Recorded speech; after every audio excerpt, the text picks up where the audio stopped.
What's up? Oh. Scoot a little closer in front of the TV so that they can see you on the webcam or something. I can't see if I'm in frame or not, but that's fine. So yeah, this has been my day so far. I woke up, I laid in bed for a little bit. Oh, because you woke up late? Oh yeah, I just wanted to try to sleep in because I've been feeling sick. Mm-hmm. I just watched a little bit of Netflix documentaries. Yeah.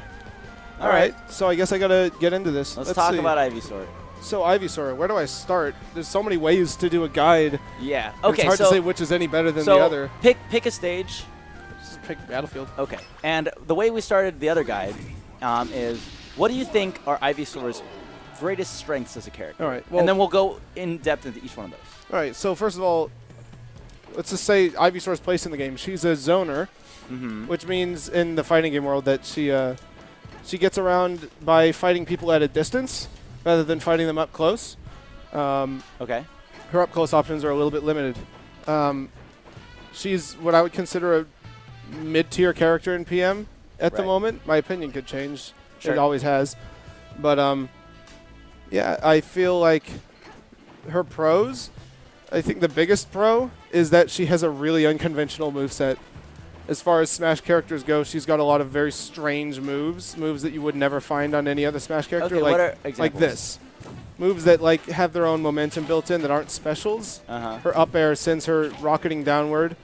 It sort of like artificially lowers her like short hop height because like to do a short hop aerial, character would normally need to do this, but with an up air, it's just this quick little motion. Yeah. Down air is another. Just helps me stall or whatnot. Right. These kind of moves you wouldn't normally find on characters. It would help you a lot off stage with down air, right? Yeah. Things like this. Her up B is something really unique to her. It lets me extend combos once characters have gone what would normally be too far. Outside for a of the threat zone, yeah. And then a move like this where I can send out a projectile that doesn't even come into play until much later in the match. So she's really tricky. Yeah, she's really tricky. That's a big advantage for her because it means that if you're fighting someone that doesn't know how to fight Ivysaur, has never fought one before, you're going to be at a distinct advantage. You're going to have a good time. She has her own learning curve to learning how to fight her. If I go out of state and I know this region doesn't have a local Ivysaur, then I've got a huge bonus on my side in that way. Right. Another pro of hers is she's got pretty consistent kill power, I'd say. Okay, good kill power. Yeah. She doesn't really suffer from Marth syndrome. She's got a lot of ways to kill. I think she has a lot of good setups at most percents. Some characters like Marth or Roy might have trouble killing a character once they reach a certain percent. You know, like at this percent, comboing into a kill move as Marth would be very difficult. But as Ivysaur, I have these two always present options. One is to do this and then follow up with an up air. Okay, and the other one is? Is body slam.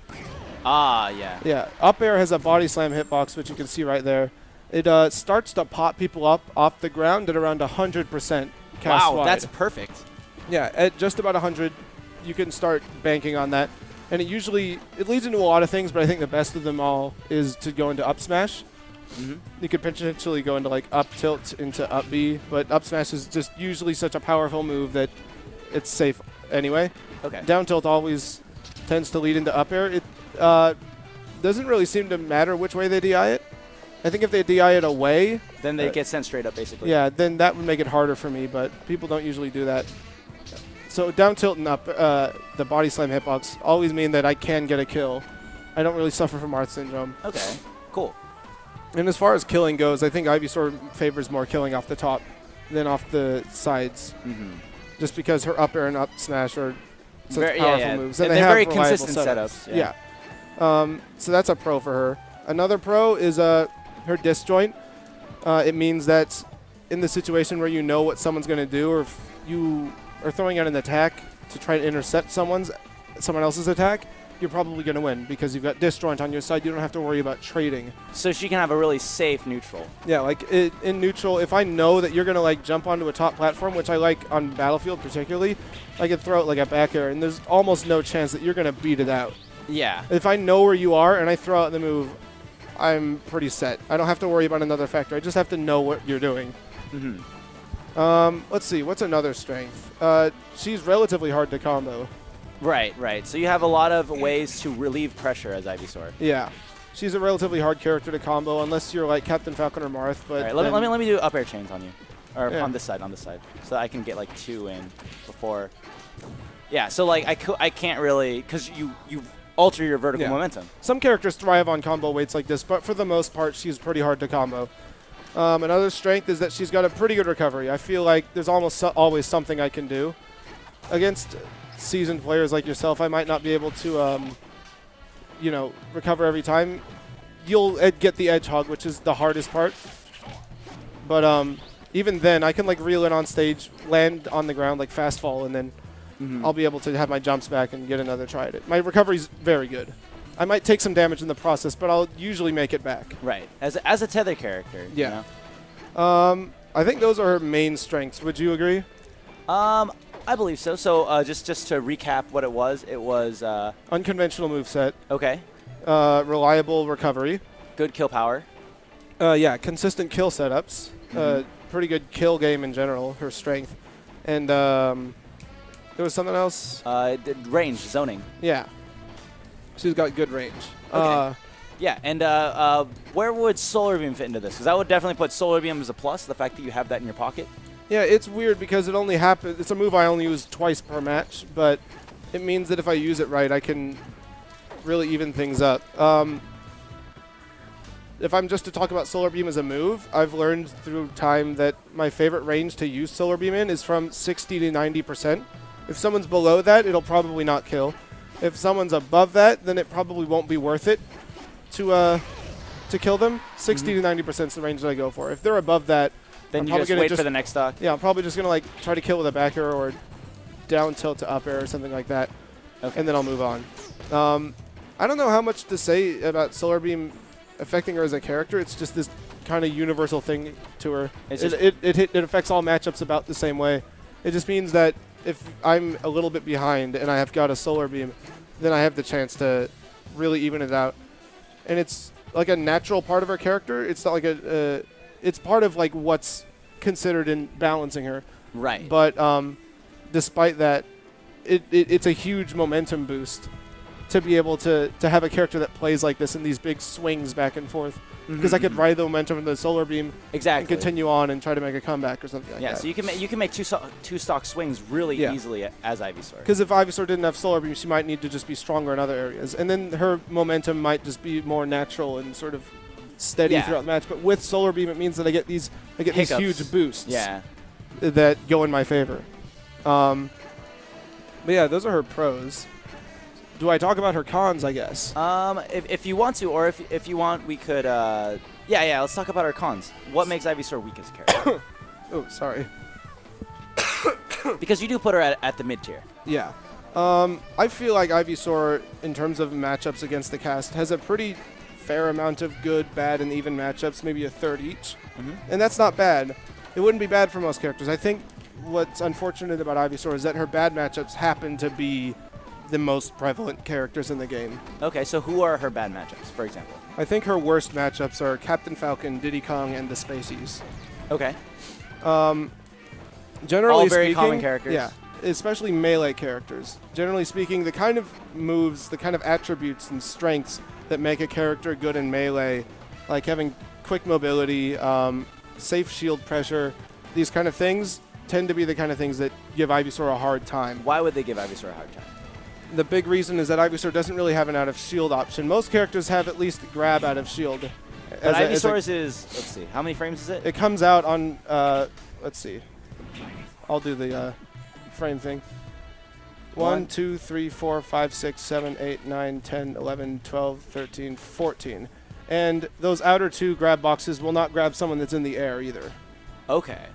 So you have a really bad grab out of shield. Yeah, like twice as bad as the normal character. And 14 frames doesn't sound like a lot, but in a game as fast as Smash, even having a 7-frame grab doesn't get you out of like spacey pressure, you know? Yeah, so like let's say I'm just spacing back air on your shield, right?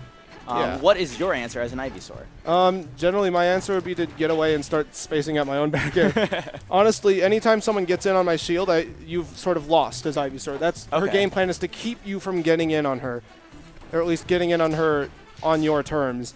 I feel like it's lost at that point. Another characters, they might have like an up B out of shield, but my god, this would be an horrible out of shield option. That would be so bad. Up smash out of shield can be useful, but it's still very really slow. Yeah. Nair out of shield Her fastest work. probably. It is her fastest out of shield move. It necessitates that they're like right up in front of you. They really have to be hugging your shield for that to work. If I'm even like right, like let me space it back around your shield. Even if I'm like right here. Yeah, and then I have time to run away. Yeah. So really, 90% of the time, if someone has hit my shield, my first instinct is going to be to roll away or spot dodge. Because there's very little you can do otherwise. Yeah. And it's probably a habit that you'd see me do in many other characters. If someone hits my shield, I'm programmed to just roll away. Even like if I'm fighting a Spacey and they're like drill shining my shield or whatnot, I roll away and then they'll chase me again. Then I just keep rolling. I pick a direction until they mess up. And it's not very good, but it works. They're not going to guess right every time. Sure. Another con of hers is this is it's going to sound really specific, but it makes a lot of sense the more you'll think about it, is that she doesn't have a quick forward reaching aerial. Which means that if someone tries to approach me in neutral like this, my fair is very slow. It comes out at what frame? 9, 10, 11, 12, 13, 14, 15, 16. 16, and not really relevant until 17. Yeah. So I have to predict things well in advance if I want to hit something out of the air with fair, and that's not very good at all.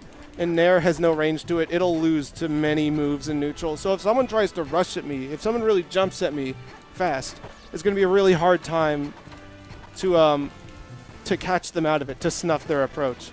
Okay. And that's a really important part of why Ivysaur loses a lot of matchups to fast what about like back air?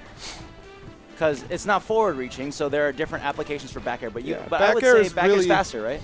Back air is really important for this exact topic, and you could see it a lot when I play against Captain Falcons because it's like the safest retreating move maybe in the game. If someone's approaching me and I know that they're going to approach, I can throw out a retreating back air and I'm going to be safe every time. It's a lot of the times how I get conversions on Falcon players. Because they'll run at me. Yeah, it'll cause knockdown on them.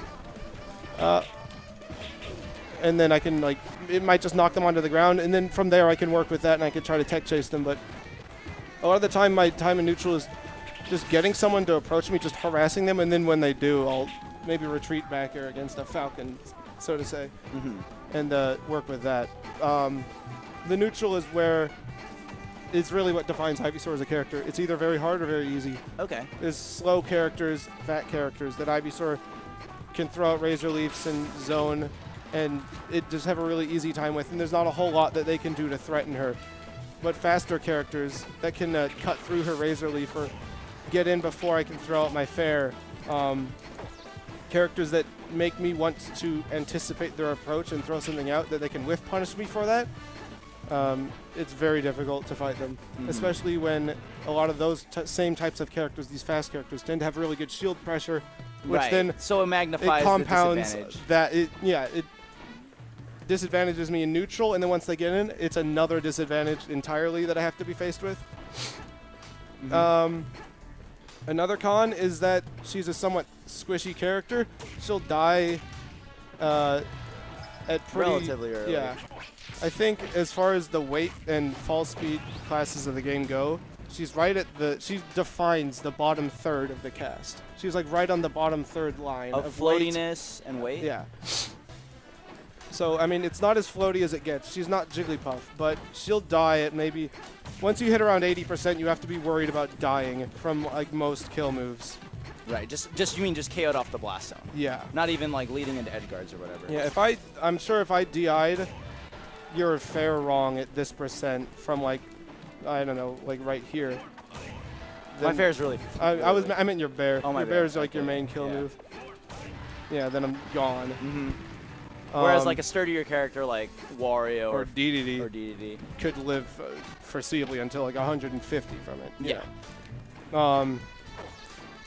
Yeah, her out of shield options, her ability to get overpowered by fast characters in neutral, and her low weight and fall speed means those are like probably her biggest disadvantages. Yeah, they're her biggest disadvantages, I would say. That's what those are. Okay. What should I talk about next? Let's talk about general neutral game strategies, right? Yeah. So against different kinds of characters, how do you operate the neutrals? So let's go with a really common character. Let's go with Fox. Yeah. And how do you approach this neutral game? How does Alright. Ivysaur deal with this kind of game? Well, the first thing that's going to happen is most Fox players tend to like to laser camp. And there's a lot of moves in the game that really only exist to get people to approach, such as lasers or projectile camping. And I feel like as Ivysaur, I'm distinctly advantaged in that healing is better than all those. You know, lasers get the point across really fast in the world of Smash that you're gonna have to approach, because you can't just take damage from these things forever. Yeah, exactly. And I feel like healing is even better at that. You're like, yes, I can. Yeah. Anytime I've fought players that have tried to camp me out, and my healing, you know, Yeah, it wins out almost every time. So that's really important, especially against a character like this. Okay, so like against these kinds of characters, you don't necessarily want to be the one approaching. Yeah. You want to if someone's them into projectile approaching. camping, I'm happy, because then I could just heal camp. They have to approach. Uh-huh. Generally, people have to approach Ivysaur. If not because of this, then because of my projectiles that I'll be like harassing you with. You know, Razor Leaf is the #1 tool in neutral that I like to build off of. Okay. Why is that? It's not the best projectile, so to say, in terms of like its damage output or how I can build off of it. But I feel like in the world of Smash and Smash theory that any projectile at all is a good projectile. Because the moment that I put this on screen, we have to worry about it. There's another entity on screen that you have to respond to in some way. You have to. Be that by blocking this Razor Leaf, by running away from it, surrendering space it. to me, jumping over it, putting yourself in a disadvantaged position. You have to do something about this now that this is here. And I generally like to play off Razor Leaf. I'll find out what you're doing. Like there, you just ran away from it. So now that I know, And if I just wall off, I'm just going to take space until you're cornered and then try to hit you for it. I just try to pay attention to how people work with my Razor Leaf. Some people like to block it or go through it. If they're attacking through it, then I'll have a counterattack for that. If they like to block it or jump over it, then I'll Oh, sometimes you'll see me do this a lot in matches. I noticed it yesterday when I was playing at the balcony. People noticed it quite a lot. As I'll Razor Leaf, especially if someone's like right there, I'll do this. I'll throw a Razor Leaf and then it not be, because a lot of people when they're cornered at the ledge and they like to jump out of pressure. Yeah. Just especially when there's a Razor Leaf incoming, people like to do that. Razor Leaf's the big thing to play off of in neutral. If I didn't have Razor Leaf as Ivysaur, neutral would be very hard. Other than that, like against Fox specifically, I like to throw out a lot of very safe fairs and try to bait him into coming. Fairs that I know aren't going to hit him, but he feels like he might whiff punish, and I'll try to set them up in a way that I know he will have just not enough time. Like I'll throw out fairs like this. Messed up. I don't know. I'm not sure. Smash is such a complicated game. Putting all these things into words is very hard. Yeah. To distill all this like thought process that you go through in an instant. Exactly. Yeah, none of Ivysaur's moves are really safe on shield. You can't really rush someone down. If any move is capable of that, it's Nair, which if you do a frame perfect Nair into jab, you can catch a shield grab. Nair to jab creates this sort of fake shield pressure that I can work with, where if I go up to someone's shield and I Nair jab, it worked there because you tried to grab me right away. Something. But if you're a patient player, sometimes I'll go up to someone, I'll Nair jab, and then they'll just punish me after. So now I memorize that. I know that next time I Nair jab your shield, you're going to be patient. So I'll do this instead, for example. Yeah. Well, I you almost stagger caught jabs. You. I was like a frame away from that working, but I'll delay the second jab, and if they're really patient, I'll try to throw in a grab myself. That's something that I would do against Nation, for example. Right. He would always be very patient with shielding my my Nair jab. So I would just do Nair into grab, and it would catch him a lot. So Ivysaur has a lot of fake shield pressure. Yeah. Why fake and not real shield pressure? Well, because you're never really. It requires a read to work. It's not safe in any way. You just have to guess what they're going to guess, and then you can potentially get something off of it. You have to, if you're going to play Ivysaur, you got to learn to partition a part of your mind to memorizing what the person has done in situations just like that. It was like last time I Naired them, did they wait? now, you know, for the rest of the match, assume maybe that they're going to do that. You know, I see. it's just one of the areas that you have to specifically memorize. Yeah, because you don't have the options to do things that are safe. I can't just drill shine you every time and then wave dash back, or like drill shine or whatever. Yeah. Fair to jab can also do that, but it's actually a little bit more difficult. Sometimes it's better just because you could space it as well. That's another level of safety. They're technically the same advantage on shield, nair to jab and a frame perfect fair jab.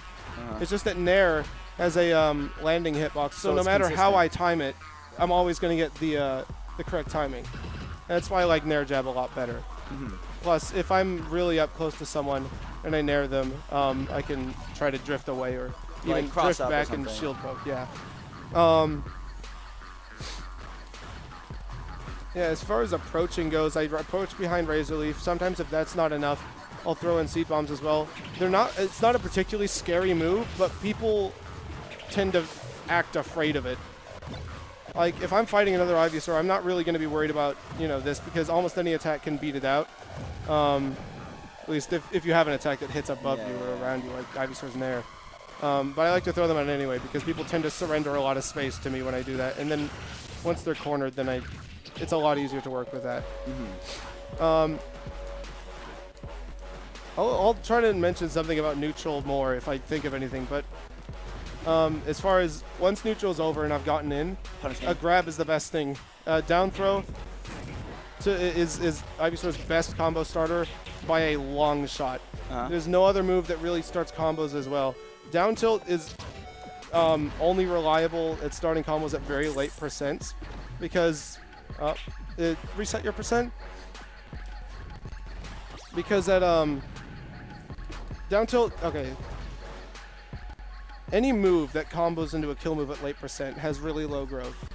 And there's a good side and a bad side to moves that have low knockback. On the plus side, it means that, you know, they're going to combo for a while. They're going to be maybe late percent kill setups. But on the downside, they're going to get crouch canceled a lot. And if you just crouch cancel my down tilt, it's going to take a real long time for you to, like, actually get popped up by this move. Down tilt, like, this is the percent when I should be comboing you, and it's not going to get it started ever. Yeah. I should be sending you off stage at this percent, and it's not even... I can't even work with that all that much. So you need to get a throw for low percentage. Yeah. Fair, you can maybe start a combo if they DI really poorly, but it sends them away. Out, really, it's trying to get a grab is best case scenario. If not, actually, a lot of my moves, the regular attacks that I'm hitting with in neutral, like in there, I'm trying to lead into a grab anyway.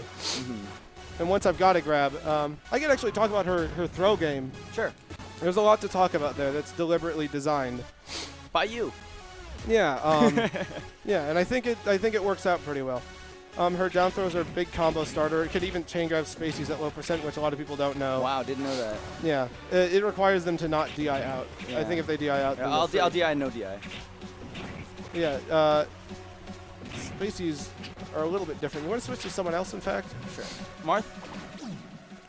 Yeah, Marth's a pretty normal weight. Because spacies, you have to combo them a lot different than 90% of the cast. Yeah. So I feel like for the purposes of a guide, I should go with the most common weight class. Okay. So we got Marth, middle of the road kind of character. Yeah, I got it. Yeah. We should probably have percents. Oh yeah, because There we go. Okay, so this is one of my favorite combos. It's not necessarily the best, but at 0% you could always do down throw to down air. Okay. After like 10%, it's impossible. Or at least it should be, because they're going to DI it away. But at 0%, it's almost always possible on every character. Okay. It means that after my down air, I can probably get like a jab reset or something. But yeah, down throw leads into just about anything at most percents. It's a really reliable combo move. If they're DIing like up, then I can do a down air and up air. If they DI out, even at this percent, if they DI down in the way, I could usually get like a fair, and that's good. One of the main mix-ups in her throw game is between down throw and forward throw. Right, so if I DI down throw down and away. Down throw, you're going to want to DI like down and away. And if you do, then it's going to be, you know, a little bit. Yeah, not that big of a punish. But if I grab you by the ledge, for example, and you DI down in the way, you're like, oh, he's going to down throw. And then I do a forward throw instead. Yeah, that's looking it's bad. It's a really that's brutal angle. Yeah. Down throw and forward throw complement each other in that way. Or if someone DIs correctly for forward throw, then it's going to be the bad DI for down throw. In fact, that's really one of my favorite ways to set things up at high percent for a kill. This works for a lot of characters, is if you have someone at the edge here, in this exact spot, and you grab someone, as any character, most people are going to DI up and in. away, yeah. They're going to try to do survival DI because they don't want to be sent off stage into the death zone. They're going to try to want to recover. 90% of people are going to, in this situation, as any character, DI up and in towards the stage. And if I know that as Ivysaur, then I can down throw to up B every time. Okay, cool. Every single time, even at like 100%. I messed it up there, but yeah. Wow. It's an important mix-up. And then if you know that someone's not falling for that at the edge, then you can just forward throw them. Mm-hmm. Forward throw pretty much just exists to complement down throw. Keep down throw honest. Yeah, because you could use forward throw just to get someone off stage, but even then, like a down throw sends them that direction anyway, and you might as well just do that and get a combo off of it as well. Mm-hmm. Like a down throw to fair is a lot better than just a forward throw. Her up throw is specifically designed to not be a very good combo tool. On a lot of the cast, it doesn't combo at all. On Spaceys and Fast Fallers, you could probably start to combo into up tilt around 30%. But it gets you, I think, like 5 or 6%. I want to say 5%. Yeah, plus flower damage. And it stales, so it's a little bit off right here. So what's the use of up throw? Up throw then? I generally like to use up throw on characters that are really floaty, like Kirby, Zelda, Luigi. Characters that I know if I down throw, I'm really not going to get a combo off of them. You know, there's a lot of times when you're like, okay, their percent is too high or they're too floaty. I can't get a combo. So in this situation, I'm going to want to up throw. Other than that, if I can't grab someone below a platform, this is one of the only ways I can get a combo off of is by like going for a tech chase or something like that. Let me reset my percentage. Yeah, because normally you would not be able to combo off of down throw, but if there's a platform here, it gives me something to work with. Right. So those are like basically the two situations that I'd use up throw. Or third situation, if I really need a solar beam, if I feel like I need one to make a comeback, then I'll start doing up throw. Back throw is just it's actually a very late percent kill move. At around 150, it can start getting scary for my opponents.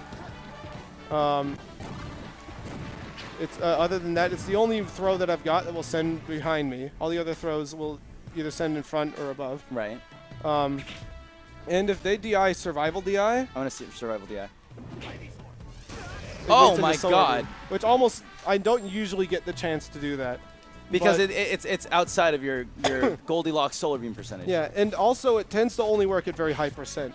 Back throw into solar beam because the higher your percent goes, the more your trajectory straightens out, the higher you tend to go. So at lower percents, in 60 to 90% where I like the solar beam, it tends to toss people just below solar beam range. But at past 100, then I can usually reliably back throw into solar beam on survival DI. Okay.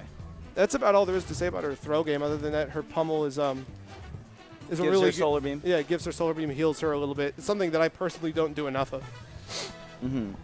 So yeah, down throw almost always. If they're going to DI down throw right and you're at a ledge, maybe go for forward throw. If you're not going to combo off of down throw, do an up throw. And if you really want them to die, just back throw. Right. Or if you're just trying to get a gimp. So that's about it for a throw game. You want to go into other punishes? Like, let's say you get that down tilt or that belly flop hitbox that you want. We're at 30 minutes right now? We have 3 more minutes? 3 more? 30 more. What? Corey. Sorry, the headphones. 30 more minutes with Corey. Okay, we're halfway through with this. Okay. Yeah. Just getting a clock check with the moderator of this event. By the way, if you are enjoying any of these guides, please donate to the balcony. We're doing this as a donation drive for the Big Balcony National, and we're trying to raise the pop bonus for the players that are coming. Oh yeah. Like right now, what are we at? Like around 300? Something like that, I think. It's like the size of a. That's like a a large local. So that's like a whole tournament we've just added to this major. Yeah. So let's go into Punish Game, right? So what does the Punish Game game for Ivysaur look like? You said she had reliable setups. Yeah, ideally. How does she build her damage? Ideally, my first punish is going to be grab down throw. And then depending on their DI, I'm going to either forward air or do like up air or down air. All right, so just start comboing me and then like kind of like make calls as to what it is you're looking for in a combo. Really, Ivysaur's moves are pretty simple in the way that like if they're behind me, I do back throw. If they're above me, I do up air. You know, I just do the correct attack in their direction. The real mix-up in my punish game would come from there, which I like to throw in as much as I can. It has this really unique quality where it tends to drag people with me and can start a combo just by landing. So sometimes I'll grab someone and instead of, you know, up airing them or whatever would send them away, I can sometimes, this is a very bad percent to show it at, then I can sometimes drag people back down to the ground and start a combo again when normally, you know, they'd be too far. Like here, I might down throw, up air, and then that would be like it for the combo. Right. But if I do a down throw, I can drag you back down, get another down throw. Right, okay. Yeah. Nair is her best combo tool overall, just because of the landing hitbox and the fact that it's so hard to SDI out of it. Yeah, it has modifiers, right? Yeah. There, I don't know. Anytime that you want to improve your Ivysaur game, look for more ways to land Nair, I guess. Oh my god, I'm trying to smash DI it. Yeah. It's incredibly important to try to find Nair into every combo you can. Because otherwise, if you don't have Nair tossed into combos, your combos will end after just a few hits. Nair really keeps them going. Okay, so it glues the combos together. Yeah, a situation where it normally end can that's a situation specifically that I love Nair for, is to get people on platforms. Or if someone's on a platform, if they're shielding, then I can wait and... Right, force a little bit of pressure. Yeah. Just because it lasts such a long time, it tends to cover several options or just wear away at someone's shield.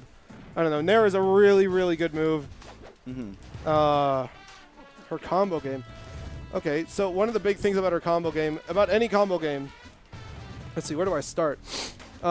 In Smash, with a lot of characters, a lot of the time you're going to be really tempted to go for the crazy, like, minute-long combo that gets them to like 999% and finishes them, and it's beautiful, and you get on like a combo video. People want your autograph, things like that. You want that combo always.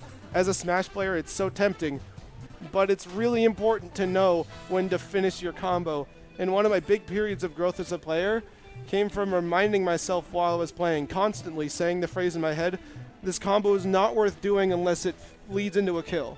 Okay. You need to finish your combos. And as Ivysaur, most of the time, that's going to come from, ideally, up B. Right. Up B is one of the best combo finishers. It tends to kill people at around like 70, 80%, starting around there. And, oh gosh, it's actually quite hard to combo into it on a region that's so used to DIing my combos correctly. One of the best ways to do it is off of the forward throw, down throw mix-up, which I just showed earlier. Another is up tilt. Yeah, I was gonna say up tilt. You get up tilt to up tilt to up B works. Down tilt to up B can work at a higher percent. Although you're probably just better off going for an up air at that higher percent. I'm gonna get your percent up a little bit. Down air, especially in punishing recoveries like sheiks or other tethers, is a murderous move. Down air into up B. Like if I've gotten someone to recover and they've landed right here by the edge, I can usually do this. You know, down air into up B kills people. Even on like lower percents, I can just I can down air someone into up air. Because of the fact that down air is a meteor, it means that it has a little bit extra hit stun, or at least it seems that way. It really has the same amount of hit stun, they just go 20% less far, because they've come in contact with the surface of the stage. Right.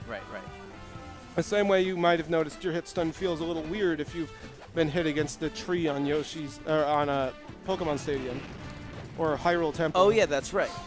you know, you've noticed your hit stun feels a little funky when that happens, and the same thing kind of happens when you've gotten meteored against the ground. Let's see, how else am I going to lead into up B? Up air can do it. I almost never find a situation to do that because SoCal is so used to fighting my Ivysaur that they don't DI horizontally from up throw. They tend to DI straight up if they know it's not going to kill. But if they DI horizontal, I can... Oh, this is a way high percent. But, yeah, up B really doesn't have that many setups. Just mainly I feel like you get belly flop, up tilt, up B. That's kind of, right? Yeah. Belly flop, up tilt, up B. You'd need to beat around like 90% or something for that to start. Yeah, that's good. Yeah. Yeah. Wow, nice. It's a very narrow range, I would say. But I want to say the number I memorized from a long ago is that up tilt to up B stops working at around 110. So up tilt actually stops comboing into up B at a very inconvenient percent. It stops comboing into it very soon after. After it would start killing. Yeah. It's like a 20-30% range that up tilt to up B should be able to work.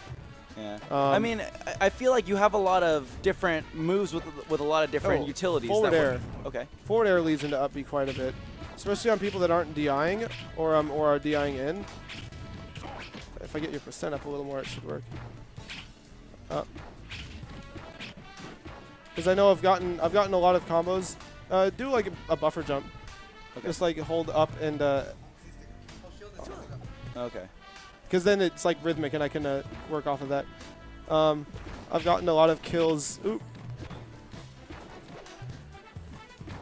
I'm messing up.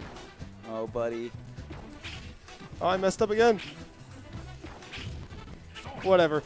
Whatever. Forward air into up B works a lot. I can't seem to do it right now, but that's what happens when you get put on the spot. Really, the more people get used to fighting against Ivysaur, the less often I'm able to land up B. And the more often I'm going to try to get my kills or finish my combos, so to say, by getting like a back air and then working with an edge guard. Or you get, because I think that your confirm from belly flop into up smash works at late percent. Yeah, that's like 100% is when up air is going to start comboing. Like on Marth, I would say like 90%. Like earlier is when you're going to start comboing on him, and he's a relatively like lightish character. He's a little floaty. Other characters would take a little more, but it's around 100%. You're doing terrible DPS. Okay, here we go. Yeah, this is good. This is going to pop you up. Oh, you got that strong hit. Yeah, there's a lot of things you could do from it. Up smash is the best because it tends to kill really early. It's a very powerful move. Gives you 6 points of solar beam. Yeah, it's very hard to land it just because it's so high in startup and it's only active for like a couple frames. Another way to get up smashes off of a nair. Those are really my main two ways to get it. On bad DI, I can get down tilt to up smash. Other than that, there's really no other way to do it. Sure. Really, I just tend to like combo people as much as I can and try to edge guard them. And if that doesn't work, then I'm going to go for like down tilt into up air, which very nearly killed you there. And that was like 84%. Right. At this percent, it should definitely kill. Oh, unless I blow it. Yeah, it'll kill. Let's see. There's so many things to talk about. I could even go through and talk about all of her moves. I could talk about her stages. I could talk about her matchups with the cast. Yeah, what do you think? Let's talk about her edge guard and recovery game first.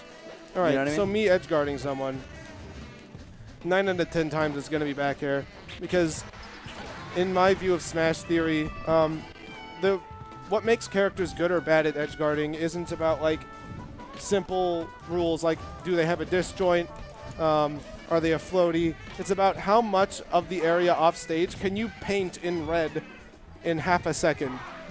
And if you can paint a big area in red, then you're a good edge guarder. And Ivysaur's back air lets me do that. The two swings covers such an amount of distance in that sort of a time.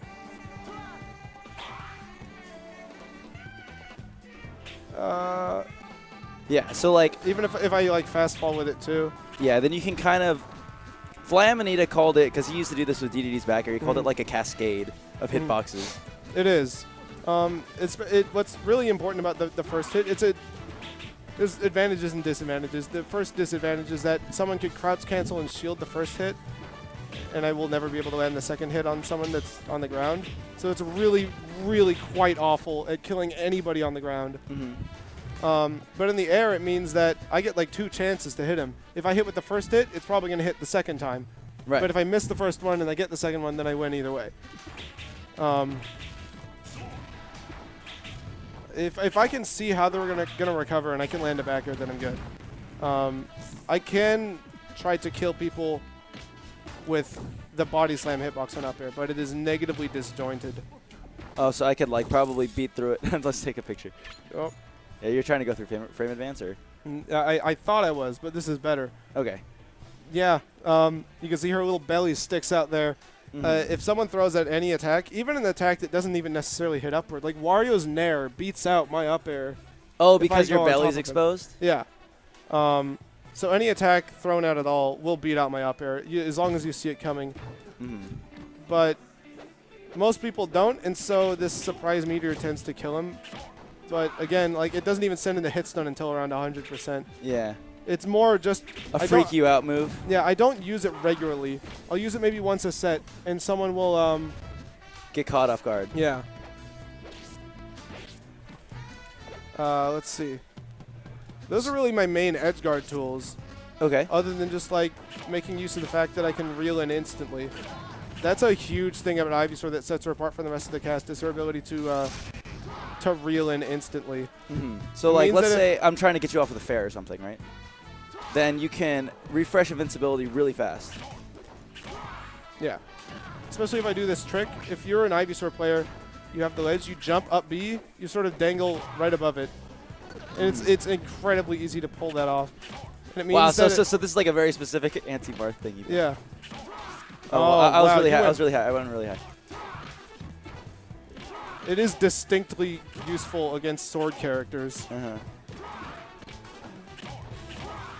Yeah. Any character that sweet spots from below, I tend to like to do that. Okay. And Ivysaur is the fastest reel in time, so 2 frames, I think. Well, it's not a set amount. It's just a speed that she reels in at. Oh my gosh. Did I mess that up? Press A and then Z. All right. 1, 2, 3, 4. She moves like a character length of frame, which That's is like fast. Or a little more than that, honestly.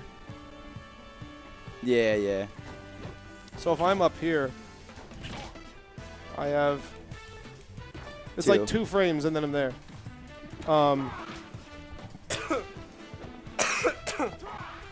Normally a character, if they go out for an edge guard like this, they have to go through this long process of up being back if they miss, right? Yeah. Or if they hit.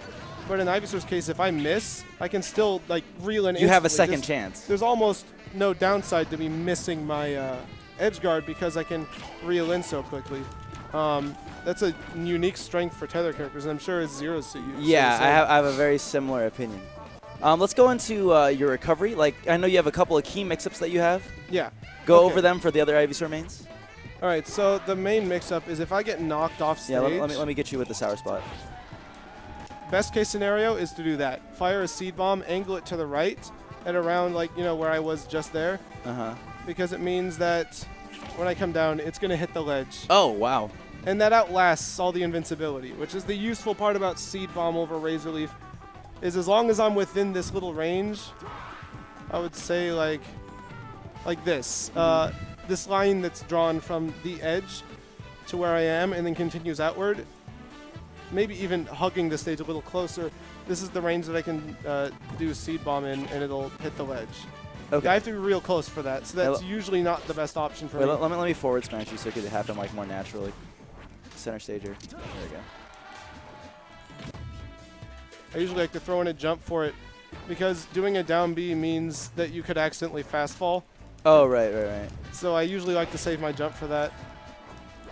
Plus it lets me get a little closer, and then I can drift away and I can steal the ledge. That's best case scenario. I think seed bomb is the best. If you can help it, if you have the option to do seed bomb, you should probably do that.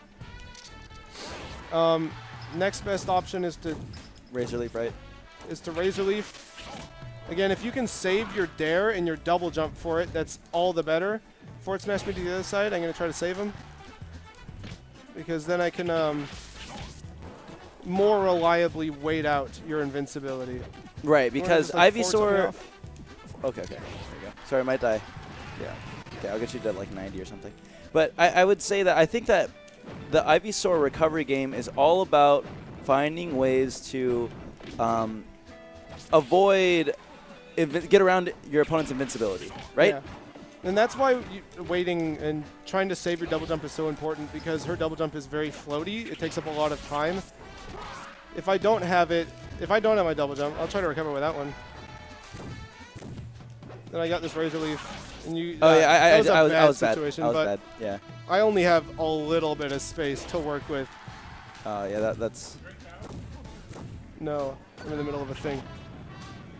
Okay, so you would say those are your two main mix-ups on recovery. Yeah, okay, so you have your down air on the way down, which it's fine to just use that. You don't need to worry too much about saving it. Saving your double jump's the most important one. Let's see. How do I go about this? I didn't really spend a lot of time putting all this together in my head. Yeah, Seed Bomb's the best. Second best is Razor Leaf. If you can't do any of those, then you're probably just going to get edge hogged and tether punished, which happens sometimes. Which isn't that bad, actually. Yeah, if I get tether punished, I'm going to fall to the ground. I want to fast fall back to the stage if I can, because then now I have my double jump. Now I get another chance. See, and you didn't time grabbing the ledge right, so I got to make it back. Yeah, so you took some damage. Yeah, I took damage, but at least I'm alive, and that's the important part. Edgeguarding Ivysaur is really esoteric. It's you really have to know the timing of the Razor Leaf and the Seed Bomb, otherwise I'm probably just going to get back. So it's a little tricky, I guess, for people fighting her. Again, like that's what one of the big pros that I put in Ivysaur's favor is that she's such a weird character, and that you have to get used to her first. So we're getting down to the last 10 minutes. What do you want to talk about? Okay, well, I guess I can finish up the Edgeguarding real quick. Okay. From a tether hop, I can talk about my options from that. You have two tethers before you're out.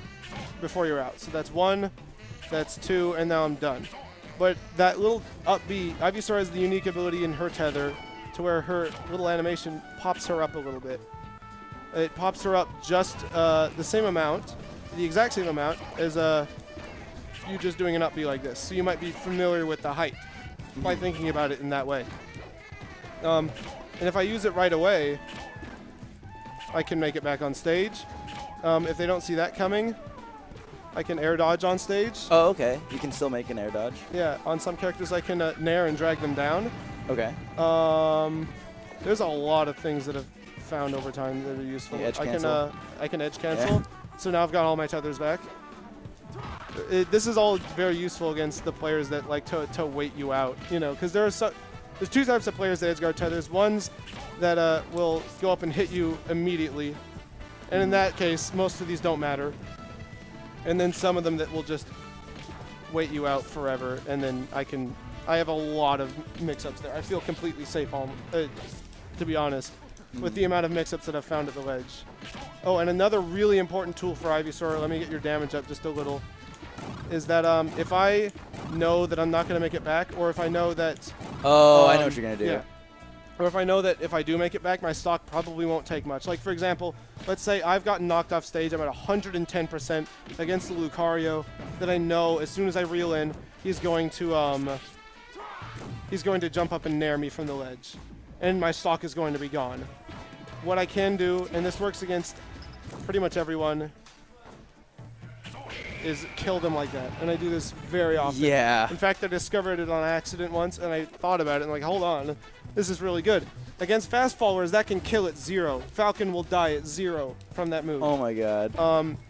The beautiful thing about it is that you're conditioned fighting at tether characters to hold the ledge and sit there and wait. And this preys on that.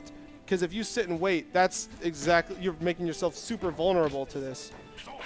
The way it works is if you're within the tether range, let's see. We can toggle it on like this. Hold on, I might have switched it off on accident. There you go. Oh, here you go. There you go. I got the grab box now. Yeah, you see there's this giant rectangle. See that one up by Marth's chest? Oh, I missed it. Let's see, how am I going to do this? I want to try to... We got normal. We could do it on the next frame. There we go. See that? Yes. This big rectangle is my tether range. And if there's a ledge within it, I will always grab it. But if I'm outside of that range, like right here, then I'll always do this. There's no other thing to it. So if I up B, see, I'm below it, it's going to do the attack. Oh, my no, God. But he rises. He rises for like 5 I forgot that I frames. had rose during that. This should do it. Yeah, I wasn't in range by the time it went away, so it's like, okay, I'm going to do the attack then. And then it nails you, and then you're dead. Yeah. Let's see. So that's about all that's important for recovery and edgeguarding. What do I talk about? The stages or characters? What did you say? I think that it might be...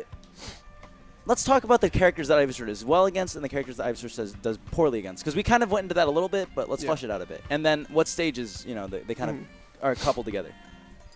All right, so as far as characters go, she tends to do really bad. The worst group of characters are Captain Falcon, the Spaceys, and Diddy Kong because of their speed, their ability to pressure Ivysaur safely, and generally their ability to kill Ivysaur pretty well. And mostly it's just dominating her in neutral. Right, okay. So, like, they force her into shield a lot, which is a very uncomfortable spot for Ivysaur to be in. There's characters that are hard for her, but not quite as bad. These characters tend to do the same things, just not quite as extreme in fast and pressure as Captain Falcon, Spaceys, and Diddy Kong. Lucas, like, yeah, Lucas can do good. Sheik is another. Mario is another character that's like somewhat fast and has somewhat good pressure. Marth? Oh, that's a different reason. Yeah, Marth. Marth is also very good. Marth has like, it's basically fighting a faster version of yourself, which makes it very difficult because for you to beat a faster version of yourself, you have to like predict that much in advance. Yeah, right. Characters that she does really well against are slow movement. Characters without projectiles usually. Okay. Or very so bad like projectiles. DDD? DDD, Ivysaur does very well against. Let's see, Kirby? Omar he does well against for a whole different reason. Kirby's actually a special case because of his inhale. Chain grab? His inhale. Oh, his inhale. Gets him a fully powered solar beam, and he has a lot of setups for that. So that's rough. Let's see. Ganondorf? Ganondorf is very good for Ivysaur. Honestly, all the times I fought Red Ranger, I wish that I could tell him like what he should work on, but I honestly don't know what Ganondorf is supposed to do if I'm playing safe. Donkey Kong is a character that Ivysaur should be able to handle. Just anyone slow, especially being bigger, Yoshi. that means that Razor Leaf is going to hurt you a lot. What to say? If you've got a really predictable recovery, a really straightforward recovery, Ivysaur is going to eat you alive if she knows what you're doing. Yep. That's just a general thing. She can do pretty well against everybody as long as they don't overpower her in neutral. Okay. Neutral So is where it all the comes key down to. is how she can deal with them in neutral. Yeah, because she can combo everyone well enough. She could kill everyone well enough. It just comes down to the neutral, really. Okay. And while we're going over Ivysaur's pros and cons for stages, anyone in the chat who has any questions regarding Ivysaur that you want to direct to Machiavelli, we'll be able to answer those too in the last like 5-6ish minutes of this segment. All right, so Ivysaur handles stages, I think, in a really unique way. I don't think there's any stages that are good or bad for Ivysaur, so to say. If I'm playing as DDD, a character like that, I want big stages. I want to avoid small stages. Easy. Yeah. If I'm Roy, I want small stages. I don't want big stages. Easy. If I'm Falcon, I want wide stages. I don't want thin stages. Easy. As Ivysaur, PS2 could either be my best stage, it could be my worst stage. WarioWare could be my best or my worst. Dreamland could be my best or my worst, depending on the character. Ivysaur's opinions on stages change dramatically. Wow. Okay. I'm genuinely serious. I will sometimes consider Dreamland my favorite stage in matchup, or Wario Land, or PS2, or Battlefield. Yeah, depending on the character. And it's really hard to pin down exactly what I'm looking for in that situation. If the character doesn't kill off the top, PS2 is really good for me. Okay. Because I'm not going to be kill worried off the top. Yeah. I like to kill off the top. PS2 is a very small ceiling. But oftentimes my opponents kill off the top too, and they do it better. Yeah. And so sometimes I won't pick PS2 against like Fox. But in the case where they don't, PS2 is wonderful. Sometimes I'll have a hard time killing someone. Wario Land is actually... Ivysaur changes into a completely different character on Wario Land. She's no longer about gimping because her back air is a kill move.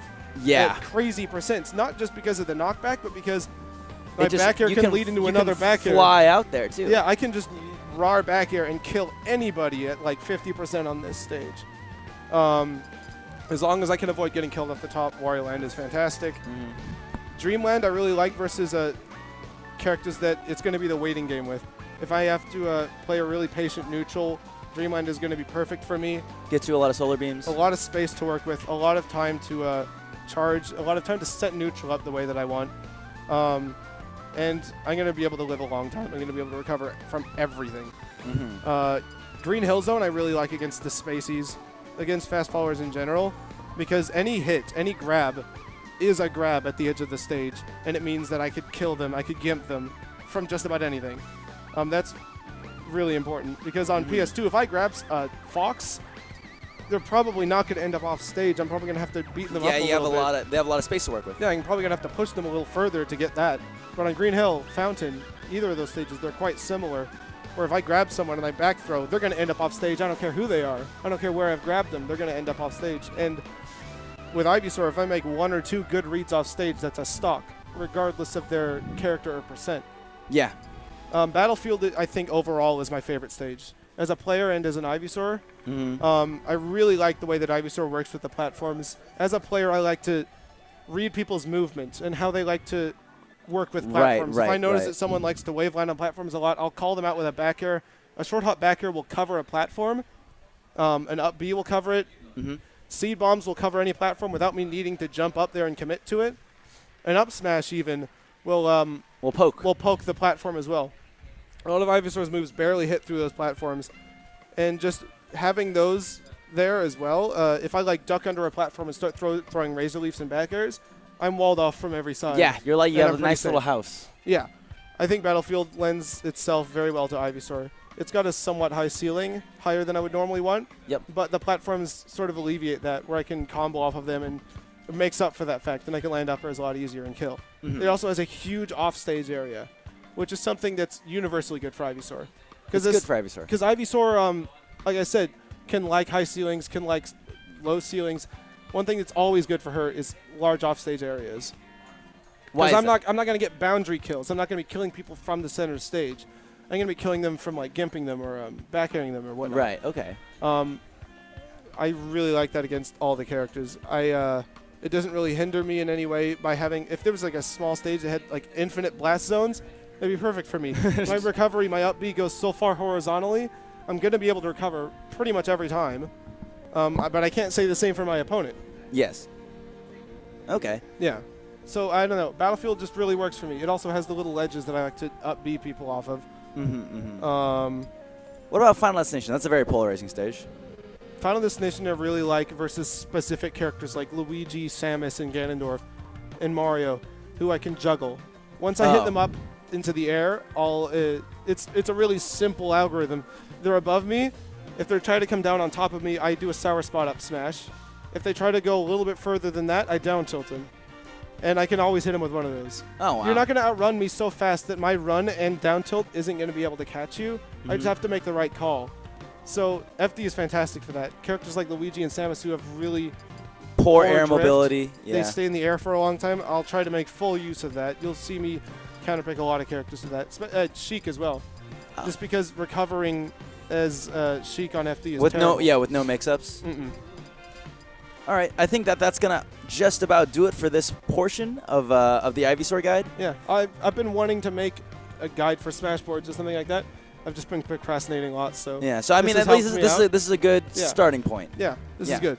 And obviously, Machiavelli will be here for the rest of the night. So if any of you have any questions, don't feel like you have to do them right now. We'll ask them in the chat, and we'll get you an answer by the end of the night. And yeah, so I think we're gonna move on to our next one. I don't know who it is necessarily, but thanks, Corey. Yeah. I'm only halfway done with these, man. How many have you done so far? I did you and Sosa. I think I'm gonna do Michael.